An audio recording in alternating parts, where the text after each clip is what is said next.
Olá, gente. Então, vamos conversar agora sobre métricas de modelos de classificação, né, que executam tarefas de classificação.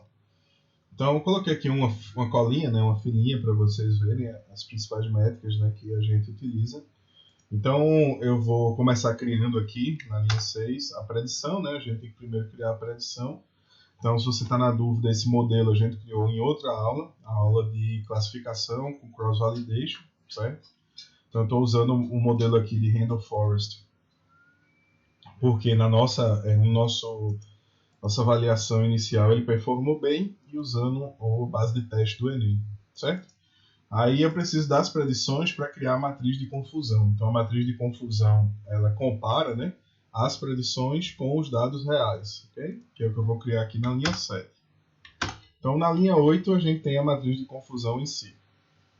Eu gostaria de destacar algumas características, né? Primeiro, a matriz. Então, a diagonal aqui, nessa diagonal que por coincidência está 69, 69, ela é a diagonal de acerto, né? É o que o nosso modelo ele conseguiu, ele pôde acertar. E aqui, a diagonal de erro. Então, na coluna, a gente tem o dado real, ou chamado de referência, dado observado, enfim. Então, quantos no total? No dado real, eles foram de nota no Enem baixa e quantos foram de nota alta estão nas colunas, certo? E nas linhas é quanto o nosso modelo ele previu. Aqui está a cuidado do nosso modelo, aproximadamente 80%. Aqui o intervalo de confiança dessa cuidado. E aqui vem a primeira métrica relevante para a gente, que é a NIR, né? A No Information Rate, né? Taxa de não informação. O que é a taxa de não informação?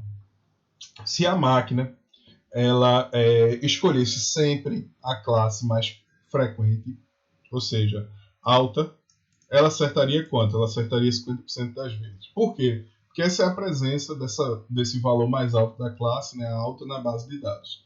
Então, se a máquina escolher sempre a classe alta, ela acertaria 50% das vezes.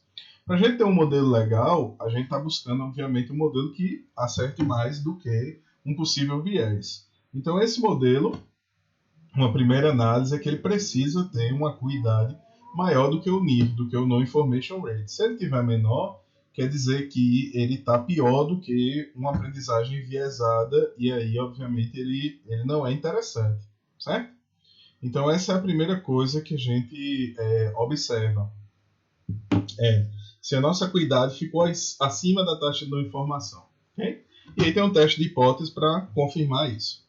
Beleza? Então aqui está confirmado pelo teste que a nossa acuidade é melhor do que o NIR, do que a taxa de não informação. Ou seja, se a máquina ela tivesse uma aprendizagem enviesada e classificasse tudo como uma classe dominante, que é, no caso, por um pouquinho de nada, né, uma unidade a mais, é alta, ela acertaria quanto? Acertaria 50% das vezes. Então o nosso modelo ele tem um acerto aí 30% maior do que o NIR.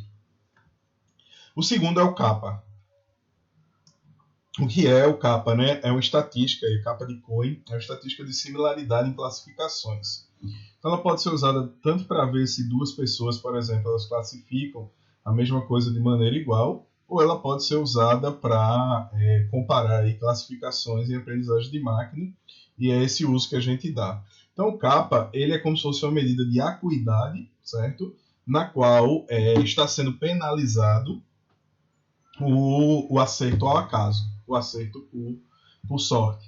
Então, um kappa de 0,5 já é um kappa bom, a partir de 0,3, 0,4 ele já é ali aceitável, porque é muito difícil que ele chegue em 1, uma vez que o topo real dele, embora o topo teórico seja 1, o topo real é dado pelo nível de desbalanceamento das classes. Então, nesse caso, até seria possível aí chegar mais perto de 1, porque as classes elas estão bem balanceadas, né?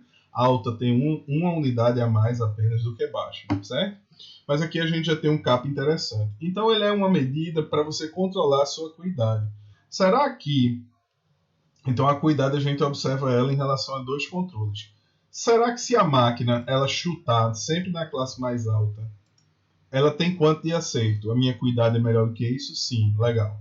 Se a máquina ela chutar, ela sortear, vamos dizer, ela jogasse uma moeda para cima, ela não está mais indo no viés, mas ela está indo totalmente aleatória e chutando. A minha acuidade ainda estaria boa. Isso é o kappa que vai dar para a gente essa interpretação. Então, o capa de 0.5, 0.6 arredondando é um capa bem legal, então a gente tá ok. Aqui embaixo eu não vou entrar muito, mas elas são medidas mais, como se fosse assim, métricas auxiliares da acuidade.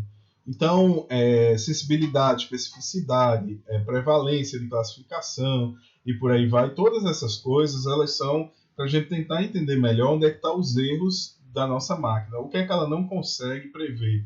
Então, ela tem problema com falso positivo, ela tem problema com falso negativo, a gente não vai entrar nisso agora, mas se você está fazendo o curso, né, lá na pós-graduação de Ciência Política, você vai ter aí a explicação que a gente teve na aula teórica no nosso slide, certo? Mas aqui, para fins desse código, a gente não vai entrar tanto na especificação de cada uma dessas coisas. O principal é acuidade, taxa de não informação e analisar a acuidade em comparação com a taxa de não informação e com o CAP, beleza? A gente também pode extrair informações da nossa matriz de confusão, como aqui na linha 9 eu estou extraindo apenas a própria matriz. Para que isso pode ser útil? Para outros cálculos, como os que a gente vai ver agora abaixo.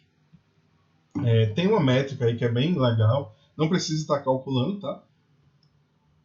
Porque o kappa ele já pondera, né? Ele já reduz, vamos dizer assim, a acuidade com base nessa, que é expected accuracy, né? Ou acuidade esperada, né?